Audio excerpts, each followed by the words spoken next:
Shalom, back with part 2. All right.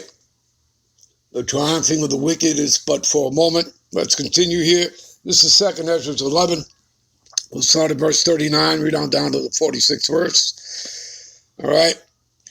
Art thou it that remaineth of the four beasts? This is talking about America, Babylon, the great people. All right. Whom I made to reign in my world. See that? That the Lord made to reign, right? Because the Lord, what? He setteth up kingdoms, he taketh down kingdoms, all right? And I'll take you to that precept, and then I'll prove to you that it's talking about America, Babylon the Great. Then you have to know your history, and this deals with Revelations, the 17th chapter, Daniel chapter 7, Revelations, the 13th chapter. This is why you have to know your history in order to understand the mystery, people, right? So whom I made to reign in my world, that the end of their times might come through them, all right? So, art thou it that remainest of the fourth beast? Let's prove to you it's talking about America, Babylon the Great. Give me a minute, all right? All right, we'll pick it up here in Revelation 17 and 7, all right? And then jump down so we can get right to the point. And the angel said unto me, wherefore didst thou marvel? And I will tell thee the mystery. And this is why you have to know the history in order to know the mystery. That's what you're going to find out in a minute. All right, I will tell thee the mystery of the woman, all right, which is the whore. Talking about America, Babylon the Great. That's what Revelation chapter 17 is talking about. All right. And the beast that carried her, right? In other words, that Edomite beast system. All right. We'll show you a picture of that to make it simple for you. All right. Okay. And the beast that carried her, which she have 7 heads and 10 horns. And again, you have to go back in history to understand that. And we'll show you that. It's not complicated, people. Let's jump down here to verse 9. And here is the mind which have wisdom. The 7 heads are 7 mountains on which the woman sitteth. Talking about previous nations. It's talking about nations, all right? Governments, nations. All right, empires, all right, kingdoms, okay? So you people understand. Now, here's the parable. So you have to know this parable, okay, in order to have the understanding, all right? And there are 7 kings. That word kings is short for kingdoms, all right? 5 are fallen, right? I can tell you who the 5 are, all right? Germania Major, Germania Minor, all right? The French, the Spanish, and the Greeks. Those are your 5 fallen kingdoms, okay? Got that? All right. And one is. So the one that is during the time that John the Revelator wrote the book of Revelations is the Roman Empire. And he was a political prisoner, all right, on the island of Patmos in the salt mines, right?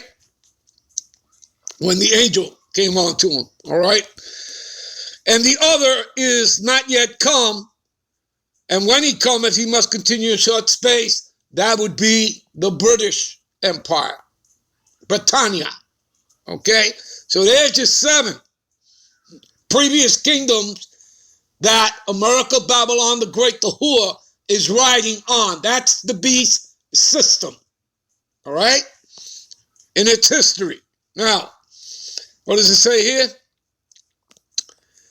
And the beast that was and is not, right, even he is the 8th, see, and is of the 7 and goeth into perdition. Perdition meaning destruction. And Esau, Edom, the Edomites, the wicked, that man of sin, he's also known as the son of perdition, as you read in Thessalonians. All right, so he would, perdition meaning destruction. You understand? So there ain't no ninth head, okay?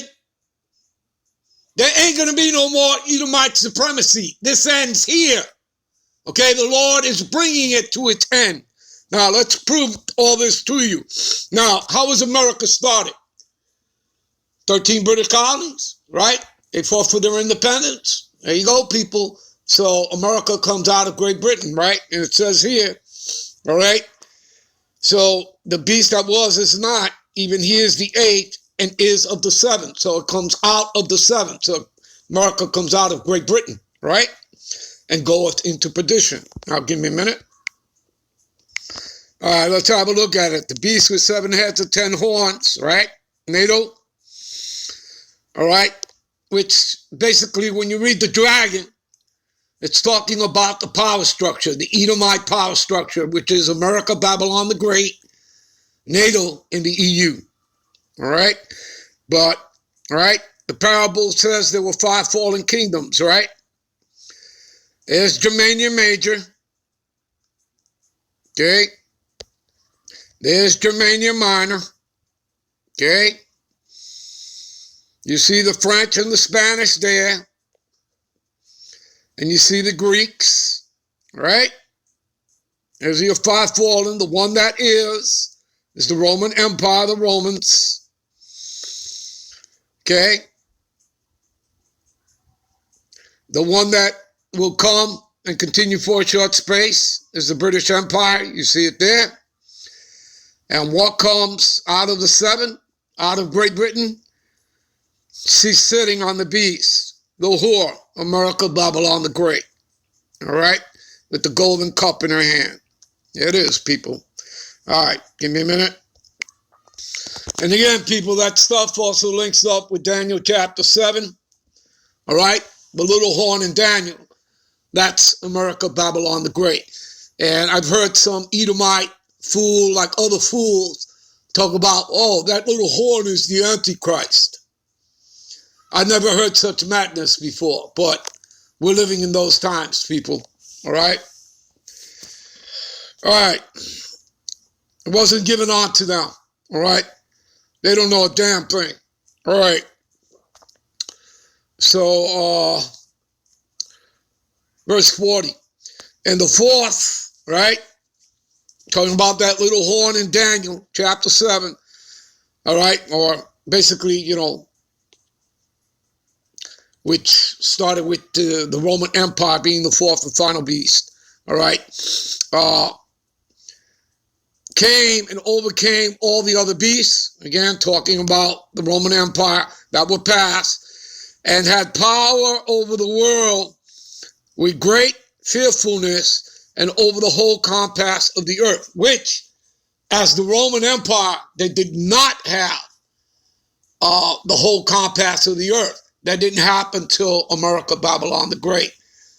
Okay, so that's why this is talking about that little horn in Daniel, which is America, Babylon the Great, because now through America, its last leg and extension of the revived Roman Empire, now do they have power over the entire earth.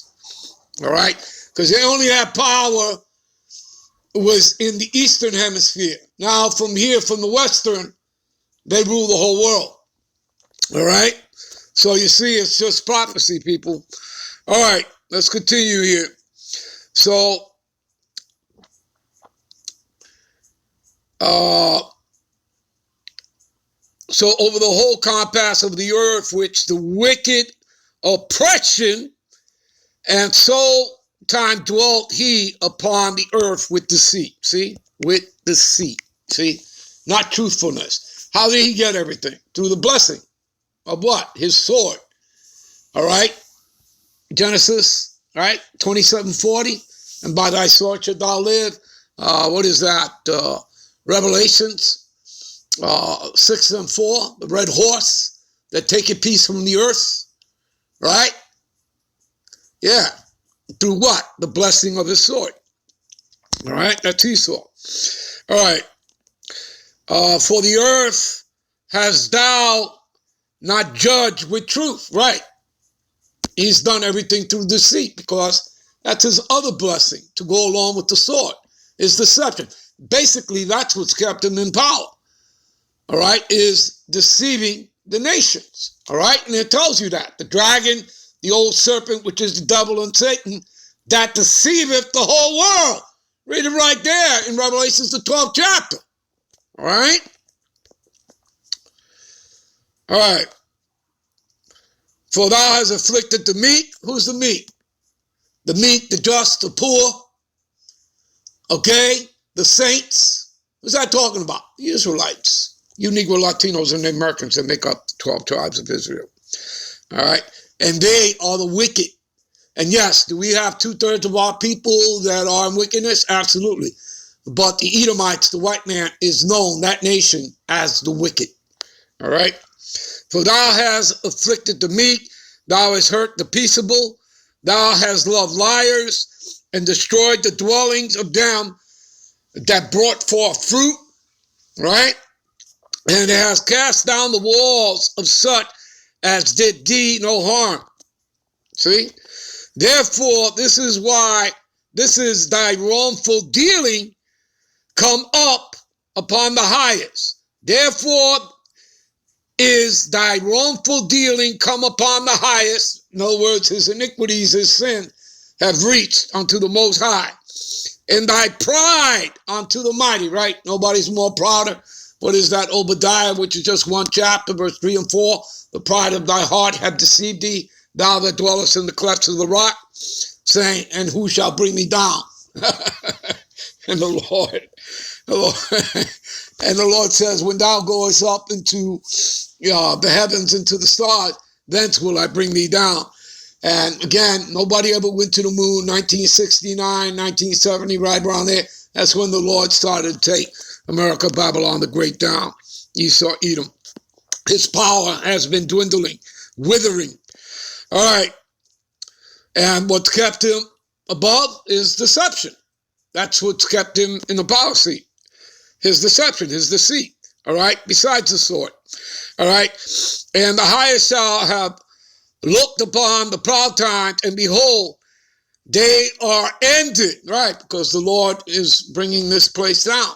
Now, you know, he's so full of pride, he's going to continue all the way till, you know, the destruction actually takes place. But the reality is, this place is over, people. It's done. All right? And they use, you know, bread and circus to keep you people occupied. All right? So that you don't see what's happening around you. All right? And as well, you know, using the mouth of the beast, the media, to keep you in darkness, as well as the churches. All right? And schools. All right? So the highest has looked upon his proud times. All right?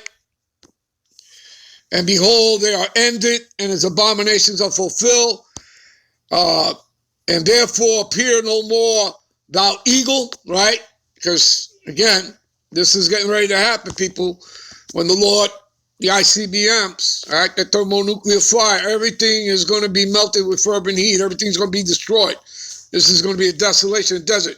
Nor thy horrible wings, nor thy wicked feathers, nor thy malicious head, nor thy hurtful claws, nor all thy vain body. And all the earth may be refreshed. That's why the Lord is using fire, because fire purifies. And you read that in 2 Peter 3 and 10. You can start there, read on down. And all the earth may be refreshed, right? And that word, new means kainos, all right? When you read it in 2 Peter 3 and 10, which means to be refreshed. Being delivered from thy violence, and that she may hope for the judgment and mercy of him that made her. All right, people, we'll be right back with part 3. Shalom.